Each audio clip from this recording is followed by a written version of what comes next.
aucun rapport avec les frères musulmans. Non, par contre avec les sœurs Olsen qui ont fait ma robe, ouais. Tellement on est islamophobe des gens qui sont même pas musulmans. T'imagines le concept et t'imagines comment on l'est face aux femmes qui portent le voile en France. Je sais pas, peut-être passer à un certain âge, tu deviens cet oncle à table qui dit c'était mieux avant. Non, vous touchez pas à ma clique, à moi. Salut, c'est Léna Situation et je suis sur Click.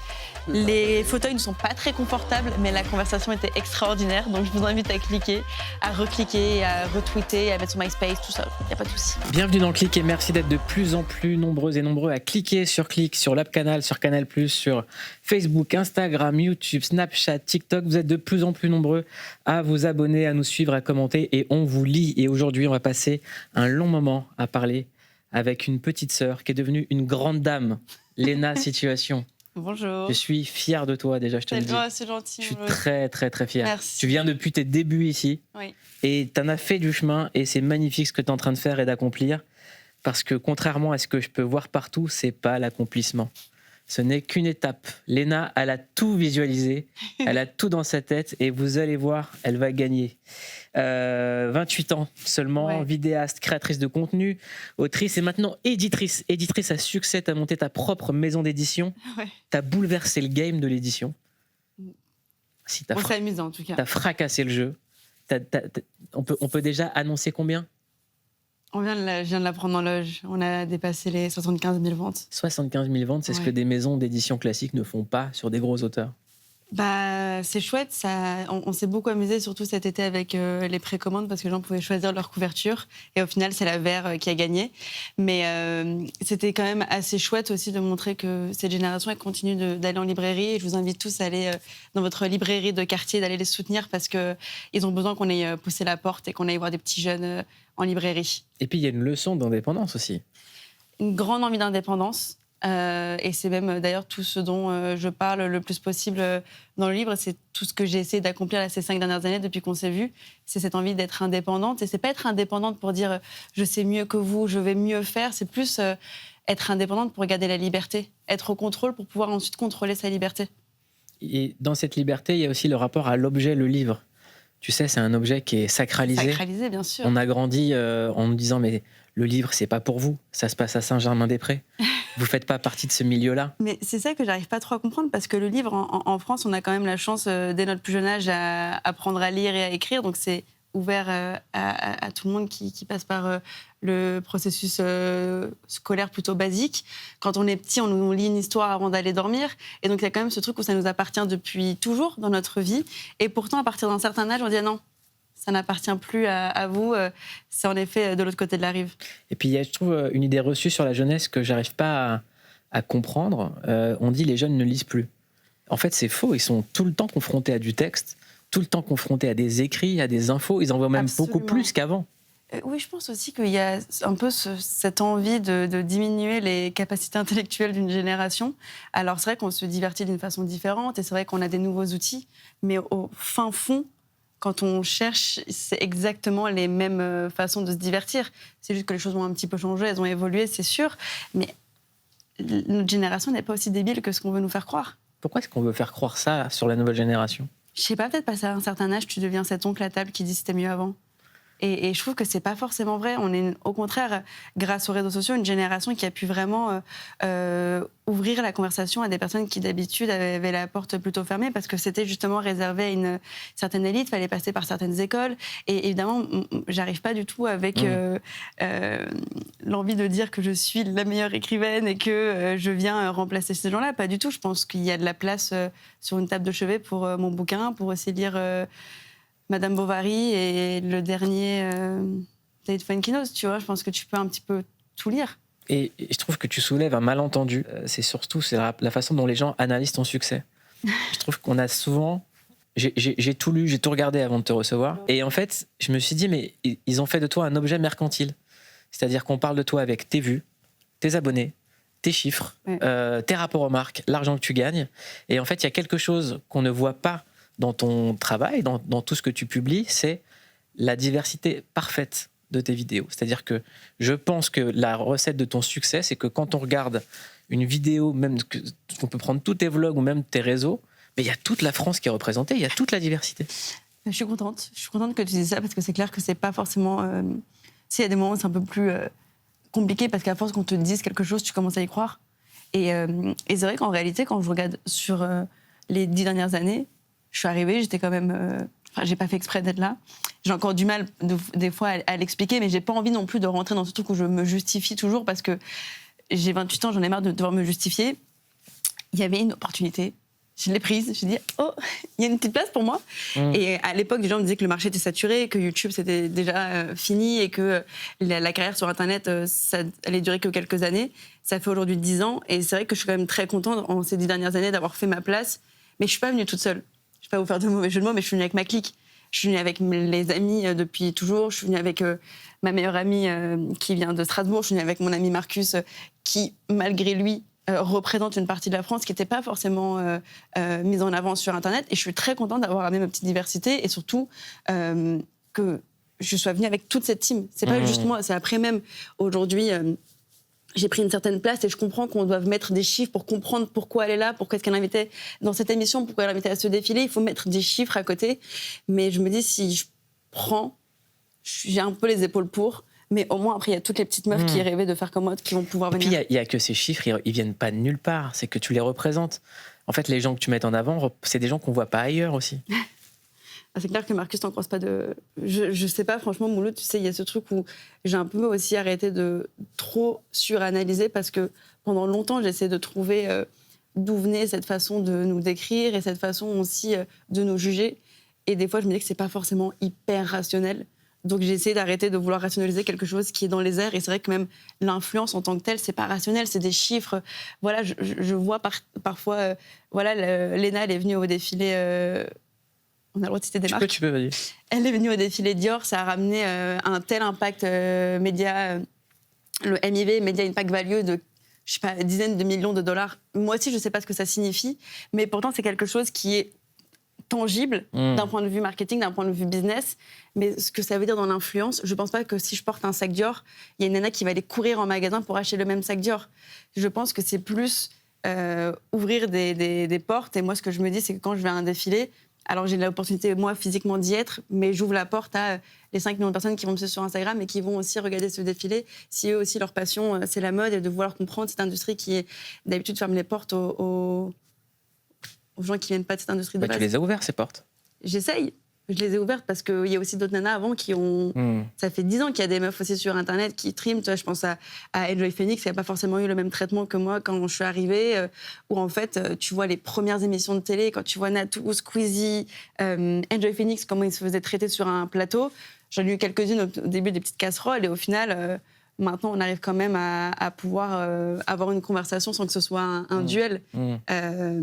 Et je pense qu'il y a aussi plein de gens avant moi qui ont ouvert la porte. Mais moi, si je peux continuer de ramener toutes les nanas avec moi derrière, mais let's go. Mais il y a encore plein de places, je pense. Il y a encore, je trouve, dans la façon... Parce que là, dans ta promo, dans la façon dont on te reçoit, il y a encore, je trouve, un décalage. T'es pas reçu... Bah, tu le trouves aussi. Tu sais très bien. Franchement, je passe des bons moments en télé. C'est vrai que c'est pas mon exercice le plus préféré. C'est pas le plus simple, je trouve. Et en fait, c'est pas tant la télé en tant que telle ou les autres médias en tant que telle. C'est plus que j'ai un peu parfois l'impression de faire du racolage en disant « Venez me suivre, venez acheter mon livre ». Moi, ce que j'aime, c'est parler avec les gens qui font déjà partie de ma communauté. Et c'est vrai qu'aller chercher de nouvelles audiences tout le temps, je trouve ça un peu... bizarrement pas trop en rapport avec mon contenu, qui est si tu aimes, tu viens, tu montes dans le bateau des vlogs d'août, tu montes dans le bateau de la team Situation. J'ai jamais vraiment forcé les gens à venir regarder mon contenu, sans non plus, même si c'est des trucs débiles, mais à la fin de mes vidéos, j'ai même pas pensé à dire abonnez-vous, parce que c'est pas tant ça qui m'intéresse. Parce que surtout quand on voit ce que tu fais, c'est que tu défends une forme de normalité. Et quand on vit cette normalité et qu'on est reçu, entre guillemets, comme un phénomène, bah ça déshumanise, je trouve. T'es pas un phénomène. En réalité, même ce qui est particulier, c'est que j'étais une meuf normale. C'est vrai qu'aujourd'hui, ma vie n'est pas normale. C'est quand même quelque chose d'anormal de se retrouver de l'amphithéâtre à faire clic sans savoir ni chanter, ni danser, ni... Je suis pas une actrice. Tu penses que t'as aucun talent ? Je pense que j'ai un talent de faire des vidéos. Je trouve que je suis une bonne storyteller, je pense que je suis une bonne monteuse, et je pense que je suis une bonne businesswoman aussi. Donc t'as un talent ? Oui, mais du coup, ils ne rentrent pas dans des catégories qui sont hyper solides dans le sens... Tu viens de les définir ? oui, mais au quotidien, de les affirmer face à une audience qui est un peu moins réceptive et qui a moins envie d'avoir cette conversation. Parfois, je suis très à l'aise dans mes baskets. Je dis non, mais ouais, je suis une business woman. Oui, voilà, j'ai mes entreprises. Oui, voilà, je lance ce projet. Je suis très à l'aise avec ça. Et parfois, je me sens un peu aussi comme une petite fille en disant mais si, je vous jure, je fais des choses bien. Aimez-moi. Et je me balade toute la journée entre ces deux piliers. Des fois, je suis hyper à l'aise avec ce que je fais. Et des fois, je me dis mais qu'est-ce que je suis en train de faire ? Est-ce que tu te vois faire ça longtemps ? Oui, je me vois faire de la vidéo pendant longtemps. Je me vois vraiment construire aussi des histoires, que ce soit ma vie que j'ai toujours racontée ou la vie d'autres personnes. Ouais. Et puis je me sens aussi dans cette envie de passer un peu le flambeau, de me dire voilà, j'ai eu cette opportunité, j'ai eu ce privilège, mais je pense que j'ai ouvert une toute petite porte et qu'il y a encore un grand portail derrière moi de plein de petites meufs et de petits mecs qui ont aussi des histoires à raconter qui sont même, je pense, plus extraordinaires que la mienne. Il y a, moi, quand j'ai vu que tu avais créé ta maison d'édition, j'ai pensé à quelqu'un, j'ai pensé à ton papa. Oui. Je me suis dit, ce qu'elle veut, c'est éditer son papa. Est-ce que tu as ça dans ta tête ? J'adorais. Si mon papa il veut sortir une BD, avec plaisir. Mon papa, il est dessinateur de presse. Enfin, c'est sa passion, il fait de la BD. Et il est marionnettiste dans les écoles maternelles. Si vous voyez quelqu'un dans une école maternelle qui fait les spectacles de marionnettes, c'est certainement mon père. Et oui, il m'a toujours donné envie... mes parents, ils ont toujours banalisé le fait de vouloir dessiner, de vouloir raconter des histoires, de vouloir faire de la poésie, du théâtre. Ça n'a jamais été un sujet. Donc c'est vrai que quand je me suis rendu compte que ce que eux m'ont toujours inculqué, c'était un énorme privilège culturel d'avoir des parents qui te laissent la porte ouverte à toutes les fenêtres. Je me suis dit, si j'ai une maison d'édition, ça peut me permettre aussi d'être la porte ouverte à toutes les fenêtres à ces petits jeunes qui n'ont pas eu peut-être le même privilège que j'ai avec les parents. En tout cas, ton papa, on l'a reçu chez Click. C'est diva. On l'écoute. Grâce à YouTube, vous êtes passé de Karim Mafouf à Papa Situation. C'est ça le pitch ? Le pitch, c'est ça. Et ensuite, c'est vraiment l'envie de raconter ce que je vivais. Et puis envie de raconter justement comment j'étais passé de Karim Mafouf à Papa Situation. Expliquer aussi beaucoup à ma génération le métier de ma fille, le YouTube game, puisqu'en gros, c'est de ça dont je parle surtout. C'est quoi les mots que vous avez appris ? On sait que vous avez appris DM. Oui. Et que c'est pas devoir de maison, mais c'est les messages directs. Les messages directs, voilà. Quoi d'autre ? Qu'est-ce que vous avez appris d'autre ? J'ai appris le putaclic. Le putaclic. Ouais. C'est pas ici. Non, enfin je sais pas. Je sais pas ce que tu vas mettre après dans la miniature. Ici, on fait la course au kiff, pas au clic. Ce qui m'a le plus intéressé surtout, c'est le métier de youtubeur. Il faut savoir écrire un scénario. Ensuite, il faut te filmer. Après, il faut faire le montage. Après, il faut gérer les réseaux, ta communauté. Après ça, oui, après, il y a chef d'entreprise, etc. Mais ne serait-ce que déjà faire des vidéos sur YouTube, c'est un métier de fou. T'imagines la vie avec un papa qui te soutient comme ça ? Mais surtout, c'est qu'il explique mieux que le métier que tous les youtubeurs. Parce qu'il a le regard extérieur. Parce que il va minimiser beaucoup moins. Après, c'est les darons. Ma fille, elle est géniale, ma fille, elle est splendide, ma fille, c'est la meilleure. J'ai vraiment grandi dans cet état d'esprit. Mon petit frère, pareil. Ma mère, c'est mon fils. Et donc, du coup, ça te crée après une confiance assez forte pour aller allumer une caméra, parler à 3 personnes qui te regardent et à faire ça pendant 10 ans. Et puis après, à continuer. Et puis après, il m'a aussi inculqué la résilience et le fait de pas s'arrêter, justement, quand ça devient un peu trop difficile psychologiquement. Mais oui, je sais que c'est un métier. Je le sais, je le vois, je vois tous mes proches qui travaillent aussi dans cette industrie, que c'est un métier. C'est peut-être juste qu'il est encore peut-être un peu trop nouveau pour qu'on puisse vraiment mettre de la valeur dessus. Ton papa, c'est la star de tes réseaux, j'aimerais qu'on le voit. Dernière story que tu as postée, ton papa avec la pyramide. Je trouve qu'elle dit tout de la façon dont vous montrez votre relation à tous les deux. Une problématique. Il est là. Il fait froid, un petit bonnet. Et non, mon papa, j'espère vraiment que je pourrais éduquer mes enfants de la même façon que mes parents l'ont fait. Mon père, quand je vais mal ou quand je sens qu'il y a parce que j'ai un terrain anxieux qui est très, très profond et très glissant, surtout en ce moment. Et donc, du coup, mon père, je peux l'appeler en disant « Bon, je me sens pas au top ce soir, on peut aller juste marcher, on va parler. » Et ça devient le thérapeute. Et même parfois, juste, il me parle pas, juste il écoute. Et puis après, il me dit « Regarde, c'est la pyramide du Louvre. Ok, on fait une photo. » Et puis après, je retourne chez moi et je dors sur mes 3 oreilles. Pourquoi tu me dis j'ai un terrain anxieux en ce moment et 3 oreilles 3 oreilles, parce que pourquoi dormir sur 2 quand tu peux dormir sur les 3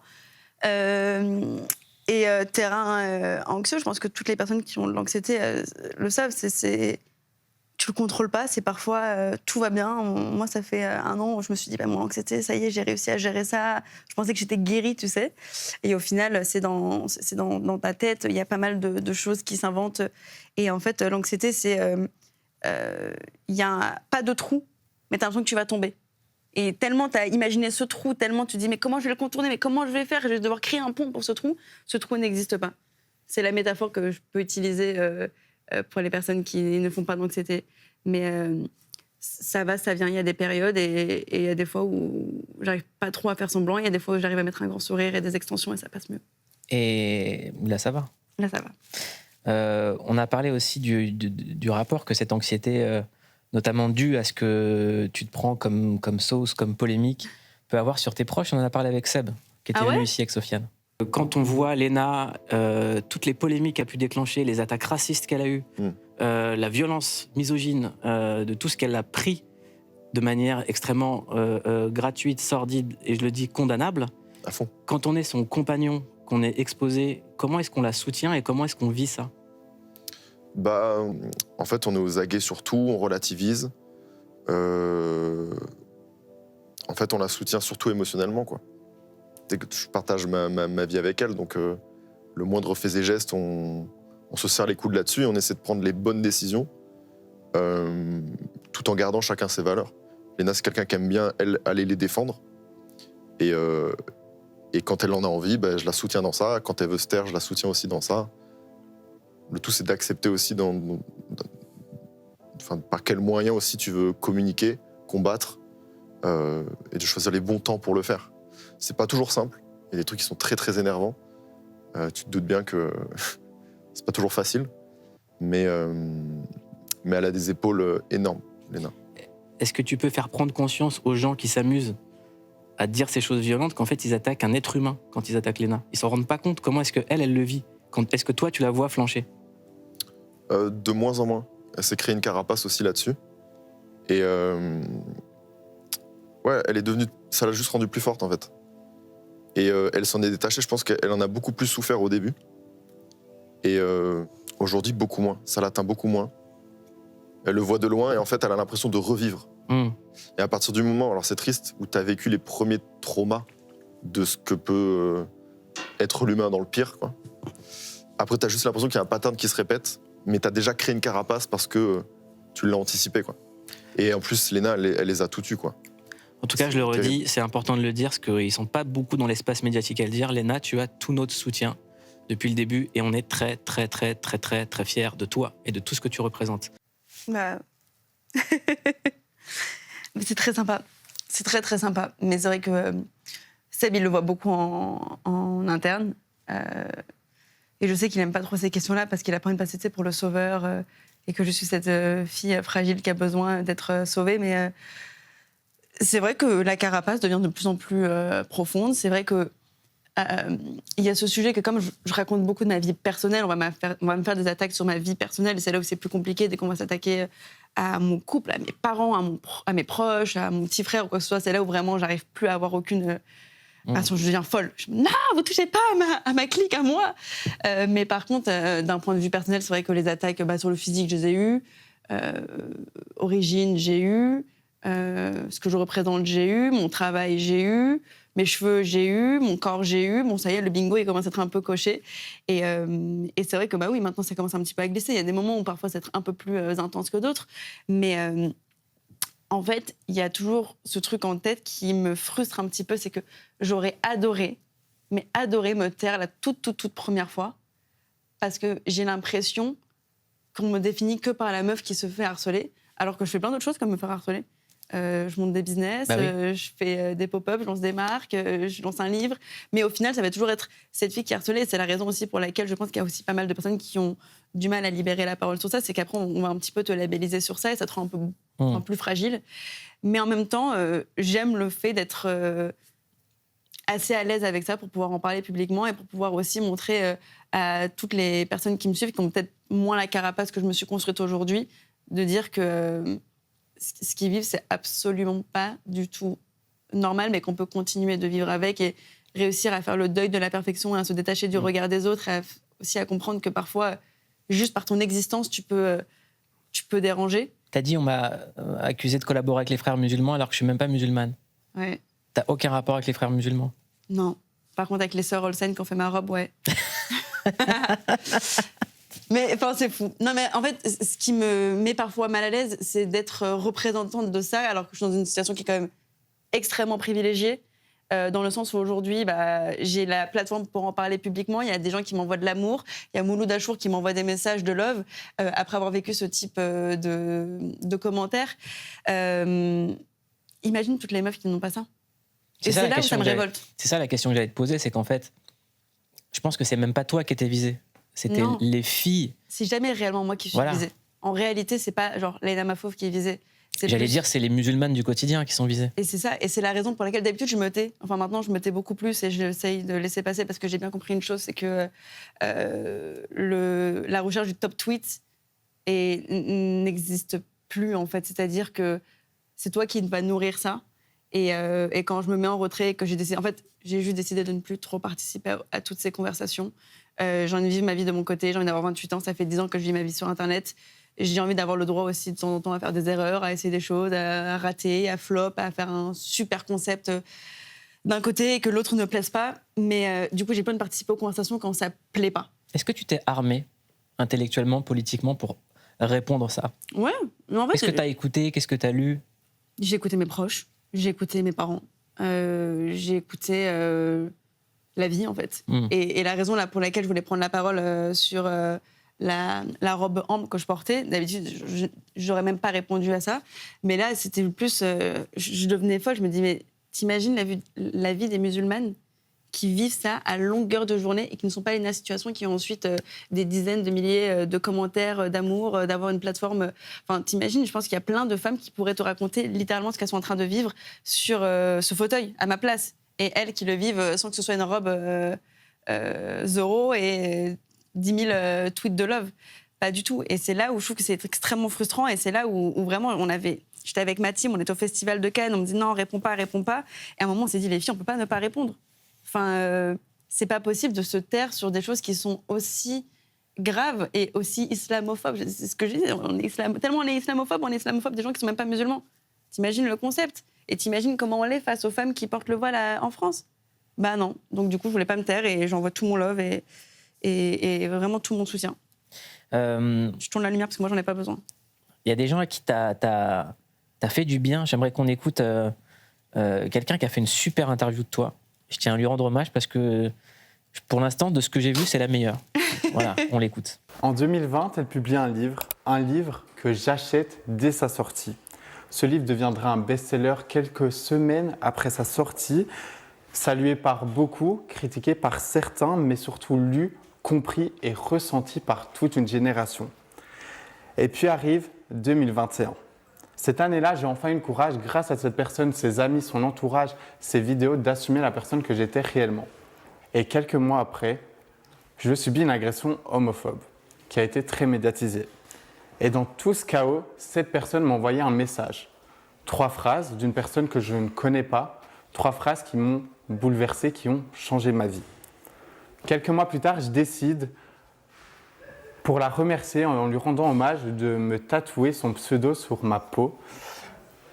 J'ai menti au tatoueur car j'étais mineur et ma mère ne le savait pas. Mais elle l'a su. Et comme un clin d'œil du destin, ce tatouage apparaîtra 3 ans plus tard dans son 2e livre. Il va être tellement content que tu mettes ça en avant. C'est quelque chose que j'ai découvert quand on fait la promo, c'est à qui tu vas donner ton exclu. À qui tu vas donner la première interview? Est-ce que tu l'as donné à ce média? Est-ce que tu l'as donné à ce média, à ce plateau télé ou à celui-ci? Et je me suis dit, mais j'ai pas envie de me faire des nœuds au cerveau. Enfin, j'ai pas envie de rentrer dans cette course. Bah, vous savez quoi, mon exclu, je vais la donner à ce compte fan qui s'appelle Mafouf Actu, qui parfois me fait peur tellement il connaît mieux ma vie que moi, je la connais. Mais je me rappelais même pas, en fait, de lui avoir envoyé ce message. Quand il me l'a raconté, là, sur son interview, j'étais surprise. C'est comme ça, en fait, que ça a commencé. Et le tatouage dont il parle, c'est le petit plus égale plus. C'est surtout ce que j'ai partagé dans le premier livre. Et en hommage, dans le 2e livre, voilà, on a fait la page avec les tatouages. Et ce qui m'a choquée, c'est qu'on avait fait un appel sur Insta en disant envoyez-moi par email les gens qui sont tatoués. Il y avait 2000 mails. Waouh. Mais comment ça, il y a 2000 personnes qui sont ce petit plus égale plus qui Moi, je l'écrivais sur mes feuilles de bac. Le positif, attire le positif. C'est naïf, c'est peut-être même débile, ça peut paraître futile. Mais quand tu as besoin de l'entendre, ça fait du bien. Et je pense qu'en fait, c'est ce que moi, YouTube m'a fait. C'est que j'avais besoin parfois d'entendre des gens que je connaissais pas me raconter leur vie. Je sais que ça peut paraître complètement fou, mais je crois que c'est quelque chose qui va continuer de tourner. C'est cette envie de divertissement. On a besoin parfois de sortir la tête. Mais est-ce que, quand tu parles de ton terrain anxieux, des attaques qu'on peut te faire, des gens qui disent c'est quoi ton talent, est-ce que tu penses à ces gens à qui tu peux, à un moment, faire du bien? Bah. Est-ce que ça vient dans ta tête? C'est pas un tête? automatisme, mais ça commence à le devenir. Parce que lui, t'as changé sa vie. Bah ouais, mais. Il a vécu un de ses meilleurs moments grâce à toi, là. Je trouve ça fou. Bah, c'est vrai que j'y pense pas au quotidien. Je me dis pas, putain, les gens, ils se sont fait tatouer mon blaze sur leur avant-bras et mon petit plus égal plus. C'est clair que c'est pas du tout la chose qui me revient en tête, mais c'est quelque chose sur lequel je travaille. Et parce qu'en fait, si j'ai envie de placarder plus égal plus, il faut aussi l'appliquer au quotidien et réussir à choisir les informations que tu souhaites garder. Et en fait, là où j'ai réussi un petit peu à prendre du recul sur Internet et sur toute la haine que tu peux lire, et même, c'est pas forcément que moi, parce que je suis une personnalité publique, je le vois, la haine en ligne, c'est même pas forcément de la haine, ça va être le petit commentaire un peu vicieux, ça a tellement été banalisé que tu peux le voir sur une fille qui a 40 abonnés sur TikTok, elle a fait un petit TikTok où elle nous montre ses confitures et elle se fait défoncer en commentaire. Et en fait, il y a une fois, j'ai lu un tweet, je me suis dit, OK, on pourra jamais gagner. C'était une nana qui disait... j'ai enfin combattu mon cancer. T'as qu'à envie de lui envoyer de l'amour, un câlin virtuel à cette personne. Et il y avait un commentaire qui disait ah bon, c'est toi qui l'as battu? Point d'interrogation, point d'interrogation. Et les médecins qui t'ont aidé, et si, et ça, c'est vraiment dégueulasse de dire que c'est toi qui l'as combattu. Et je me suis dit, OK, si on peut même plus célébrer. Même si tu demandes à une IA, sois méchant, il peut pas faire ça. Si tu veux même plus célébrer la rémission d'un cancer, et Dieu seul sait que c'est le rêve de beaucoup de personnes, je me suis dit, OK, en fait, comment est-ce qu'on peut jauger ces commentaires-là quand je ne sais pas à quoi ressemblent ces gens-là? Est-ce que j'ai envie que, je sais pas, Jean-Jacques, qui vient de me critiquer sur une de mes positions ou sur une de mes vidéos ou sur une de mes photos, pourquoi j'ai autant envie de lui plaire? Ça se trouve, Jean-Jacques, je vais le rencontrer, je vais me dire, mais en fait, il est hyper homophobe, il est méga raciste, j'ai pas du tout envie de copiner avec Jean-Jacques. Et donc, en prenant le recul, tu te dis, où est-ce qu'elle est la valeur? Est-ce que la valeur, je la mets entre ces personnes que je ne connais pas, ou est-ce que je la mets entre les personnes qui prennent du temps de leur journée, dans leur journée bien occupée, pour venir regarder une vidéo? Est-ce que c'est peut-être pas plus là que je devrais jauger cette valeur? Il y a aussi quelque chose d'intéressant, c'est dans le travail que tu fournis. C'est-à-dire que maintenant, en ayant une société d'édition, en permettant à des jeunes, et peut-être aussi à ton papa de sortir son livre, en ayant ton podcast, donc qui a un territoire d'accueil, tu es en train de changer la donne. Est-ce que c'est une donne que tu veux changer aussi dans la mode? Quand on voit toutes les marques qui sont attirées par toi, moi, ce que je vois de toi, c'est que tu es quelqu'un qui aime beaucoup observer, apprendre pour faire derrière. Absolument. Est-ce que c'est ce que tu veux faire à terme? C'est le faire après ma façon. C'est-à-dire que j'ai vu comment ça se passait dans certains milieux. Je me suis dit, OK, j'ai envie de faire ma maison d'édition, j'ai envie de la faire à ma façon, avec mes valeurs, avec la façon dont j'aimerais être traitée et traiter les artistes.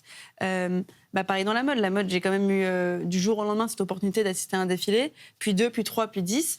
Et au final, je me dis, est-ce que je peux pas aller plus loin?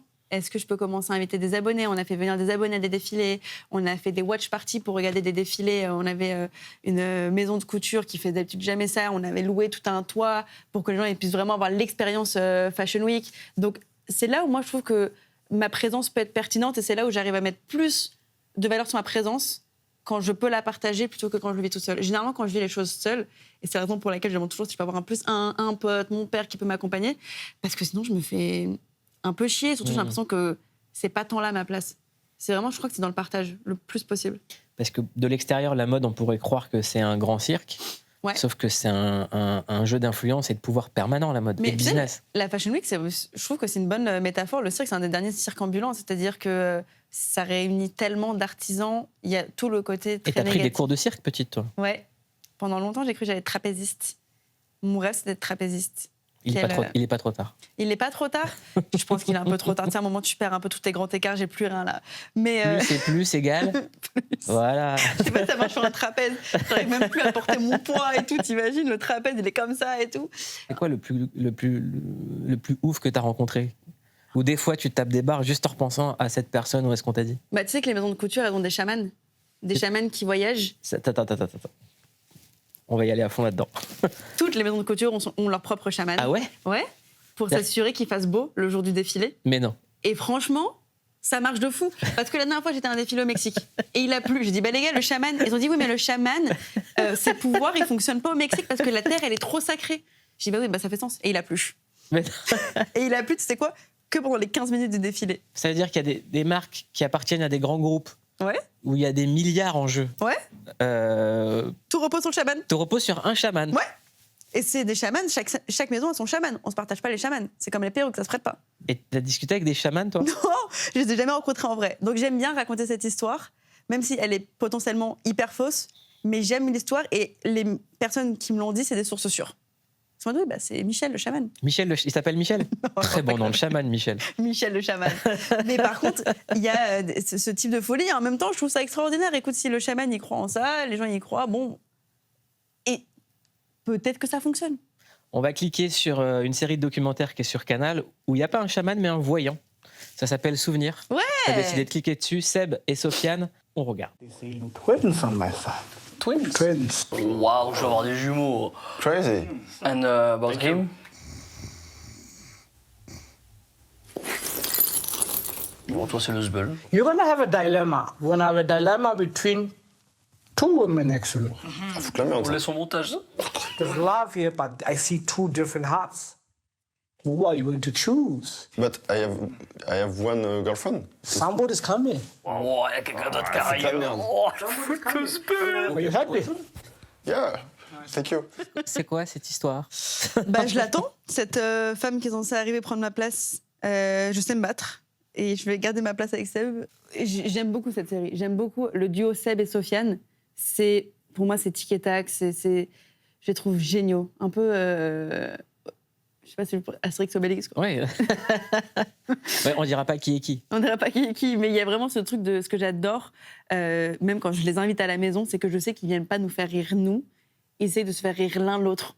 Et je trouve ça génial. Ce pote que tu as envie de faire rire, et je le vois Seb même en backstage, il va faire pendant 7 heures, il va préparer une blague juste pour faire un petit sourire à son pote Sofiane, et ça, je trouve ça magique. Et moi, je suis trop content qu'il soit sur Canal.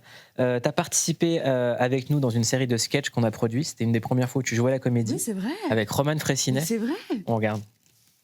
Ça fait trop longtemps que t'es là, Émile, il va falloir sortir. Ce soir, tout le monde est à la maison. Est-ce que vous avez prévu de l'argent, un petit truc comme ça? Je connais ce genre de personnage, ça gratte des rançons. Bah, on avait prévu un petit compte pour ses 18 ans, pour qu'il ait un peu tout de côté, mais pas de ouf, mais un peu, ouais. Ok, Émile, si tu sors ce soir, à 18 ans, t'auras de l'oseille. Vas-y, bah je sors à mes 18 ans alors. Non, mais t'es drôle, si tu vas avoir 18 ans, faut bien que t'acceptes de naître un jour, Émile, putain. Oui, mais maman, Ok, bah je veux un millefeuille en petite coupure alors. Oui, mais quand tu vas naître, tu n'auras pas de dents, Émile. Du coup, en termes de mastication, ça va être un peu... Et c'est pour ça que je le veux en petite coupure. Et d'ailleurs, Émile, j'aime pas. On va me changer mon prénom. Mais tu veux quoi? Je veux James 94. Oui, mais on vient du Vaucluse, Mais Émile. ça n'a aucun rapport. Regardez ses réflexions à lui. Et on me change mon daron. Tant qu'on m'a pas changé mon daron, je bouge pas d'ici. Mais qu'est-ce que je t'ai fait? Je sais pas, le courant il passe pas. C'est une question de feeling. Des fois il y a des gens, en termes d'énergie, ça clique. Lui, je sais pas, on n'est pas sur le même. Il me casse les couilles en gros, il me casse les couilles. C'est même pas personnel, hein. C'est, je sais pas, c'est une question d'énergie. C'est vrai qu'il a raison, il casse. Je me rappelle, j'avais rien, mais rien préparé. Et je voyais Paul qui avait plein de fiches. Je dis, attends, mais ce qu'on va faire là, c'est sérieux? Parce que c'est la première fois que j'assistais, enfin, même que je participais à ce type de tournage avec des grosses caméras, des scripts et tout. Je me dis, bah oui, enfin, Léna, c'est quand même un peu. Enfin, c'est Roman, quoi, c'est Canal. Je me dis, oh merde, j'avais rien préparé.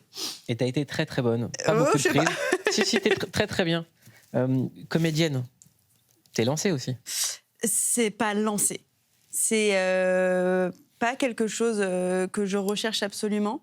Parce que je sais que je suis quand même très à l'aise avec cette casquette d'influenceuse, même si tout le monde n'est pas forcément à l'aise avec ce mot-là. Je trouve que ça me définit bien d'être créatrice de contenu.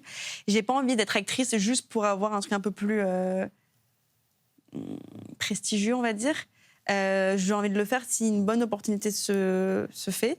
Là, je tourne dans un film d'horreur et je joue une petite Française dans un film anglais et c'est très rigolo et c'est vraiment pas un truc sérieux. Mais là, si on me propose demain un premier rôle juste parce qu'on se dit si on a une influenceuse, ça va faire venir des gens en salle, déjà, je pense que c'est faux. Je pense que rien ne bat une bonne actrice. Même si elle a 3 abonnés sur Instagram, elle fera plus d'entrées que Léna qui a 5 millions d'abonnés, qui fait un jeu de merde. Et j'ai pas envie de prendre la place de quelqu'un. Tu vois ce que je veux dire? J'ai envie que si on me propose un rôle, que ce soit quelque chose qui ferait sens, auquel ma présence pourrait être pertinente, mais pas faire pour faire. Tu te donnes du temps pour apprendre? Absolument. Ah ouais, je veux même plus de temps. Je m'étais fait une résolution cette année que j'ai pas du tout tenue. J'avais prévu de faire des cours d'anglais, des cours de drone et des cours d'étalonnage pour les vidéos. Qu'est-ce que j'ai fait? Rien. Il y a quelque chose d'intéressant aussi, c'est que YouTube est en train de prendre une pente très divertissement. Ouais. C'est dur aujourd'hui de faire la différence entre des nouveaux formats YouTube et ce qu'on peut voir sur TF1. Toi, j'aime pas trop. Tu vas à rebours. Tu dis non. Moi, on m'a connu avec mes vlogs. Je vais pas faire des vidéos qui coûtent hyper cher.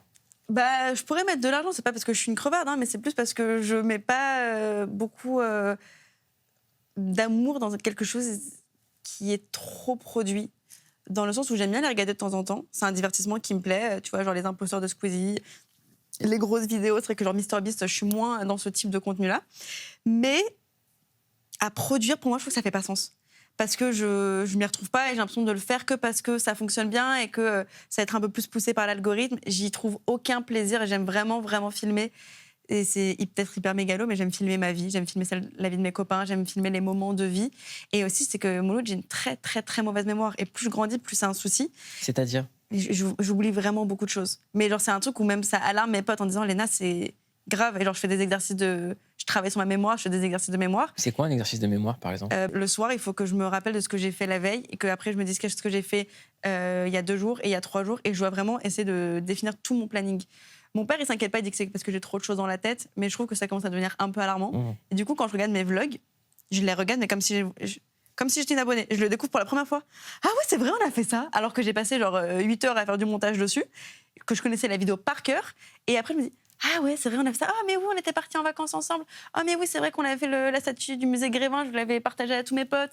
Donc c'est plus comme ça que je trouve du bonheur, c'est dans les moments de vie. Et quand tu fais la liste de tout ce que tu as fait dans la journée, tu dis pas que ton père a raison et que tu as fait trop de trucs? Oui, ça par contre, oui. C'est nimp. Ce matin, j'ai fait un shoot. Là, je suis avec toi. Après, j'ai eu une IRM parce que j'ai mal aux pieds. Après, je crois que j'ai encore une interview. Et après, je vois Marcus pour dîner, essayer d'avoir une vie sociable. Et en fait, tous les jours, tu mets des blocs de choses qui n'ont rien à voir ensemble et tu dis, bah, c'est la journée de Léna. Mais j'adore. Bah, ça te rend heureuse. Non, mais ça me rend extrêmement heureuse. Mouloud, tu sais pas comment j'ai rêvé de cette vie. Mais vraiment, genre, j'étais une folle. Tu connais ce proverbe, méfie-toi de ce que tu rêves d'avoir, tu pourrais l'obtenir? Ouais. Est-ce qu'il y a une malédiction dans tout ce que tu as?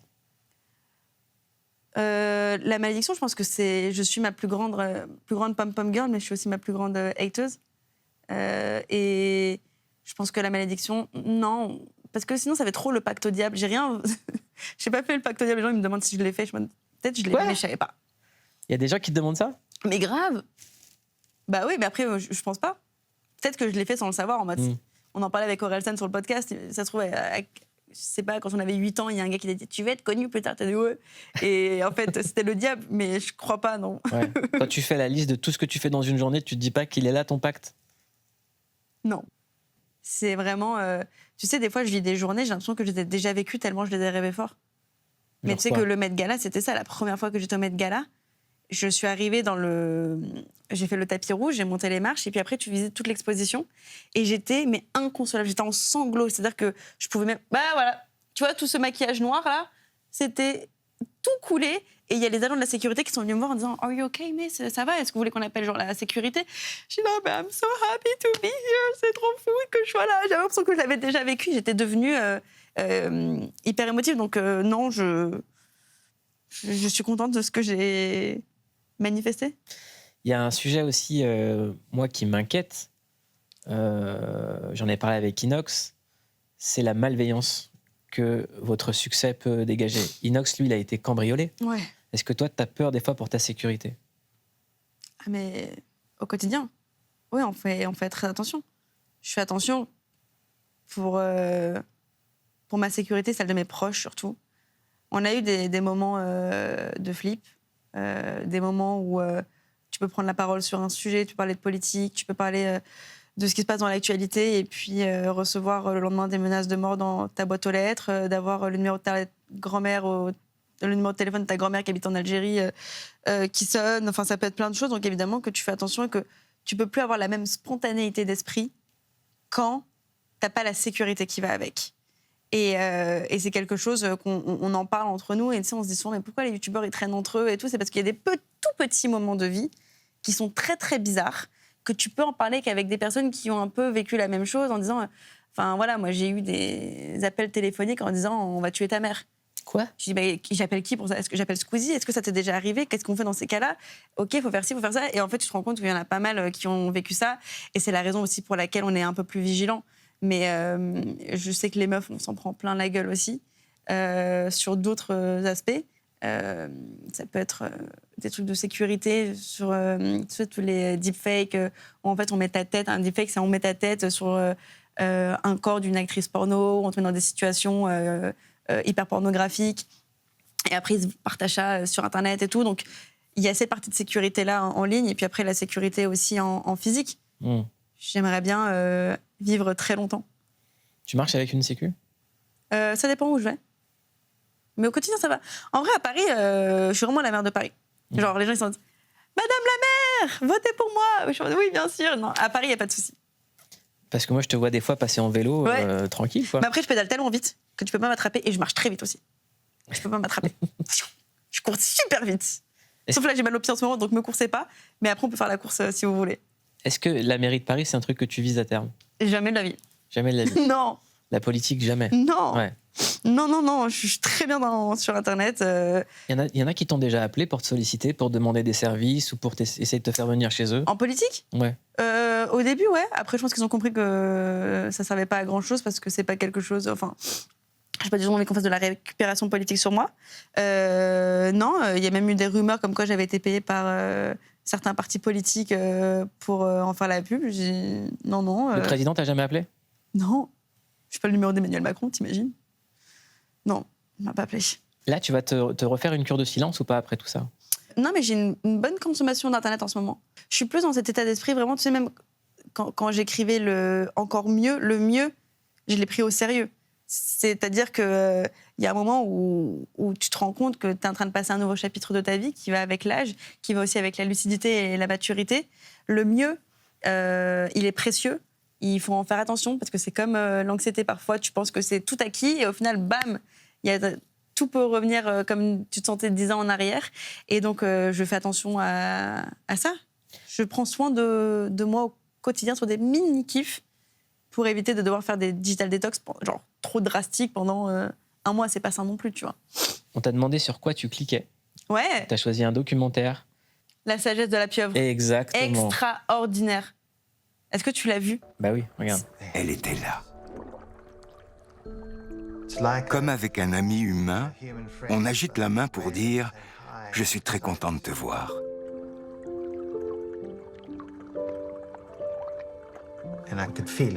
Et j'ai senti dans la minute que c'était « Allez, je te fais confiance. Bienvenue dans mon univers de pieuvre ».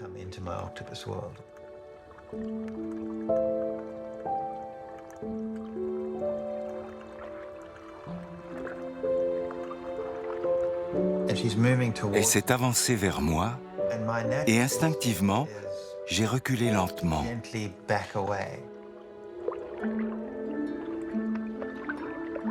Pour éviter de bouger, j'ai pris appui sur un rocher.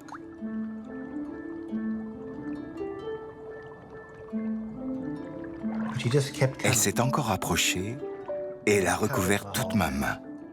Mais j'étais resté longtemps sous l'eau. Alors je suis remonté doucement à la surface en pensant qu'elle allait lâcher ma main. Mais elle y est restée accrochée jusqu'à la surface.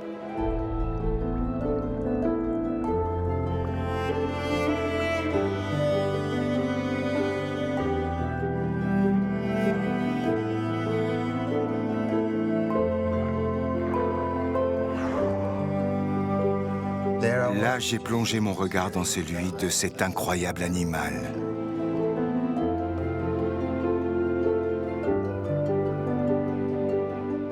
Pourquoi t'as choisi de cliquer sur ce documentaire? Non mais, tu vois, je préférerais 1000 fois qu'on parle de choses. J'adore partager ce genre de choses plutôt que de faire la ouin-ouin en disant que c'est trop dur d'être une femme sur Internet. Je vous jure que ce documentaire comme ça, on dirait que ça donne pas envie. Et c'est la première chose que je me suis dit quand Salim me l'a conseillé. On disait, il faut trop que tu regardes ça. Et puis après, mon chéri, il voit les animaux comme des Pokémon, donc il est obsédé par les animaux. Tout documentaire sur les animaux. Voilà, mon cœur est ouvert, mais j'ai pas non plus la place pour regarder les documentaires sur tous les sujets de tous les animaux. Il m'a dit, s'il y en a un à regarder, c'est celui-ci. C'est un homme qui devient ami avec une pieuvre. Et c'est extraordinaire de voir toute cette relation, comment elle se construit, comment elle se termine. Et je l'ai regardé, j'ai fini en larmes évidemment, et je l'ai re-regardé une deuxième fois tellement il fallait que je comprenne plus. Qu'est-ce qui t'a fait pleurer dans ce documentaire? La fin. Là, c'est l'énorme spoil, mais ce que je trouve fou, c'est déjà qu'il y a des gens qui ont des trajectoires de vie. Que pendant que nous, on se fait des petits nœuds au cerveau, pendant que vous regardez clics sur Internet, il y a des gens, là, ils sont dans l'eau en train de devenir potes avec une pieuvre. T'imagines? Et déjà, ça m'a fait un peu un flash. Je me disais, mais est-ce que j'utilise vraiment ma vie comme je devrais l'utiliser? Qu'est-ce qui m'empêche, moi aussi, d'aller voir la pieuvre? Bon, déjà, le fait que j'ai peur de l'eau, première étape. Et puis après, il y a cette partie aussi où tu vois une relation qui se construit, une relation qui ne devrait pas exister entre un humain et une pieuvre, et qui deviennent amis. C'est fou. Non, et puis c'est très, très, très bien raconté. La réal est extra. Tu as vraiment l'impression d'être dans l'eau. Tu reprends ton souffle pendant qu'il est dans l'eau aussi. Donc tu as vraiment l'impression d'être en immersion. Et je l'ai trouvé vraiment très, très, très bien réalisé. Est-ce que c'est pas toi, la pieuvre? Quand on voit comme tout avec les cheveux? Non, quand on voit comme tout est en train de s'organiser de manière tentaculaire. T'as 9 cerveaux, toi aussi.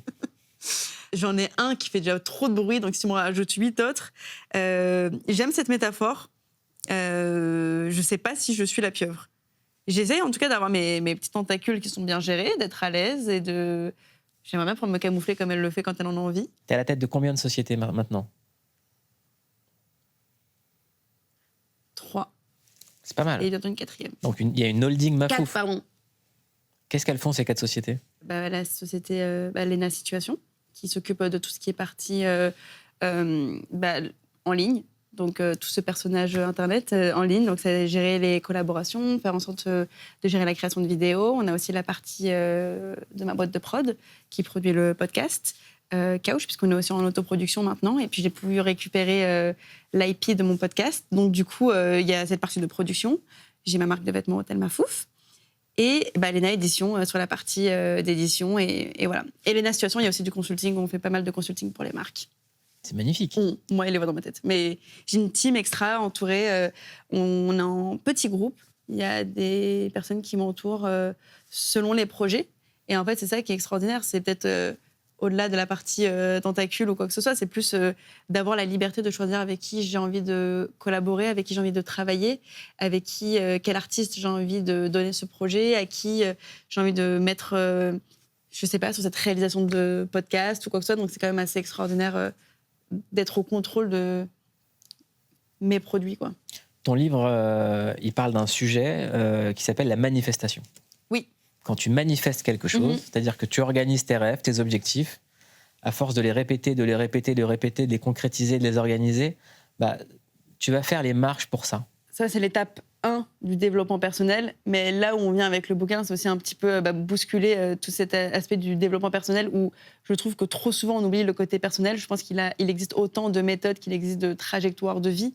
Et c'est là où le développement personnel, parfois, me dérange. Et puis surtout, certains adages et certaines façons de ramener une solution miracle ou quoi que ce soit. On dit, ouais, mais pourtant... moi, j'ai fait le Miracle Morning pendant 4 ans, à part me réveiller à 4h du matin et me coucher à 18h, ça n'a rien changé dans ma vie. Il y a une idée reçue aussi que tu casses, c'est le fameux « quand on veut, on peut ». J'y ai cru pendant longtemps, ça a été une vraie déconstruction de ça. Qu'est-ce qui a fait que tu n'y as plus cru au « quand on veut, on peut » ? Parce que j'ai eu plein de gens qui voulaient mais qui n'ont pas pu. Et je me suis dit, mais moi je voulais, j'ai pu, ok, mais je ne suis pas la représentante de tout ce qui va fonctionner dans le développement personnel. J'ai saisi des opportunités et ce que j'ai voulu dans ce bouquin, à la différence du premier, c'était pas de ramener des recettes miracles, c'est de ramener ce que moi a fonctionné concrètement, les outils que j'utilise au quotidien, concrètement. Mais quand on veut, on peut, il faut revenir dessus aussi parce que ça peut être à l'opposé. Le développement personnel, ça peut être l'opposé du développement. Ça peut être quelque chose qui te crée beaucoup de frustration. Ça, parfois, ça m'a mis très mal parce qu'avant d'arriver sur les plateaux télé et que les vidéos fonctionnent, il a fallu genre 5-6 ans. Et donc, il y a ce truc de putain, mais j'ai envie. Et pourquoi je peux pas? Et en fait, sur ce chemin aussi, tu rencontres plein de gens qui sont plus doués que toi, plus talentueux, mais qui partent pas du même endroit, qui partent pas. Genre, c'est comme si tu vois une grande course, on n'est pas tous à la même ligne de départ. Et c'est là où, quand on veut, on peut, et toute cette méritocratie qui va avec, tu te rends compte que c'est complètement stupide. Toi, ce qui t'a aidé, c'est le capital culturel que t'ont inculqué tes parents. Absolument. Et c'est quelque chose où tu t'en rends pas forcément compte jusqu'au moment où tu rencontres les parents de tes potes et d'autres parents et tu te dis « Ah, mais tes parents, ils t'ont pas fait réciter ta poésie pour le cours de demain ?» Et j'ai eu la chance que voilà, j'avais des parents qui ont choisi des métiers artistiques où ils étaient plus heureux et qui ont choisi d'avoir plus de temps, moins d'argent, mais plus de temps avec leurs enfants. Et c'est clair qu'au final, ça m'a créé une richesse complètement différente. Et maintenant, je peux leur rendre et le temps et l'argent qu'ils méritent. Quand tu dis leur rendre, qu'est-ce que tu leur as rendu à tes parents? Qu'est-ce que tu penses leur avoir rendu? Déjà, j'espère leur avoir rendu une certaine place dans cette génération. Ils font pas partie de ceux qui pensent que c'était mieux avant. Ils sont très heureux de comprendre ce qu'on fait et de vouloir le valoriser aussi, comme tu voyais avec mon papa au début. Et je pense que je leur ai rendu aussi l'aspect financier, pour sûr. C'est ça, l'argent, il sert que à faire kiffer ses potes. Hein. Franchement, je te dis la vérité, tu t'achètes une paire de chaussures, après, bon, c'est bon. Mais quand tu achètes celle pour ta meilleure pote, elle a le goût royal. Et puis surtout du temps, maintenant. C'est plus essayer de trouver le temps pour les parents et aussi pour essayer de les comprendre. Je pense que c'est plus ça. Je leur ai rendu les merci que j'avais pas donnés quand j'étais plus jeune. Parce que quand tu grandis, tu te rends compte quelle chance d'avoir des parents qui t'ont nourri, d'avoir un frigo qui était rempli de petits plats faits maison parce que ta mère, elle avait pris le temps de se dire « Ma fille, elle n'aime pas les courgettes, du coup, dans le couscous, je lui ai pas mis les courgettes. Donc, tu avais ton petit tupperware que pour toi. » Et qu'après, quand j'ai emménagé la première fois, il y avait juste un concombre dans mon frigo, même encore actuellement. Tu te rends compte du temps qu'ils t'ont offert. Et en fait, tu te rends compte aussi que tes parents, c'est leur première fois sur Terre, à eux aussi. Et que je leur ai mis beaucoup de poids sur les épaules parce que dans les yeux d'un enfant, les parents, ils savent tout. C'était médecin, c'était dentiste, c'était protecteur, c'était professeur. Et pas une seule fois, tu te dis qu'eux aussi, ils ont besoin d'avoir leur protecteur, leur professeur, surtout quand il y a les grands-parents qui disparaissent aussi. Tu te dis, attends, mais c'est eux aussi leur première fois sur Terre et en réalité, ils sont tout autant perdus que moi, je le suis aussi. Donc, au moins, on a des conversations. Merci pour cette conversation, Léna. C'est vrai? Ben oui. Bon, chouette, merci beaucoup. Cool. Et si vous avez vos parents, dites-leur merci. Merci. Voilà, et aux parents et puis aux personnes qui étaient présentes dans votre vie, parce que j'ai eu la chance moi, d'avoir les deux parents. Parfois, tu crées ta famille de cœur. C'est la raison aussi pour laquelle je pense que mes meilleurs amis sont aussi proches. C'est mes frères et sœurs de cœur. C'est la famille que tu choisis aussi. Ils sont sur l'héritage. C'est ta définition d'une? Clic! Voilà. Let's go! Passez une excellente soirée. Merci de nous avoir regardés. C'était Léna Situation dans Clic.